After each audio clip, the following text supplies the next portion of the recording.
বন্ধু বান্ধৱীসকল সকলোকে নমস্কাৰ। আমাৰ অসমত যিমান কণ্টেণ্ট ক্ৰিয়েটৰ আছিলে সকলো আমি ইয়াত একেলগে গোট খাইছোঁ আৰু দেখা পাইছে এয়া মোৰ হাতত নোটবুক আছে।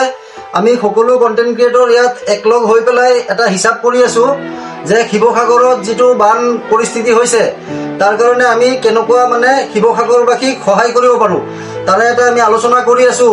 কৰি পেলাই সেই আলোচনাৰ মাধ্যমে আমি যিমান মিলাব পাৰোঁ আমি সেইখিনি সহায় কৰিব চেষ্টা কৰি আছোঁ।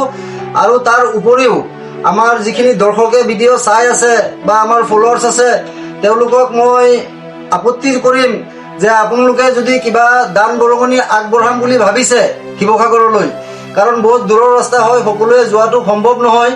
তাৰ কাৰণে আমি ওপৰত স্কেনাৰ দি দিছোঁ, আপোনালোকে স্কেনাৰত যোনে যিমান পাৰে সহায় কৰিব।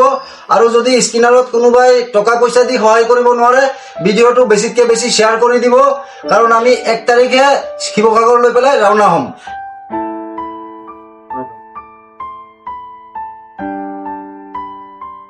পাৰিলে ভিডিঅ'টো এটা এটাকে শ্বেয়াৰ কৰক, যিমান পাৰে শ্বেয়াৰ আৰোজনক পাই পেলাই 1 টকা হ'লেও দিব পাৰে, যিমান পাৰে বেছি বেছি শ্বেয়াৰ কৰক।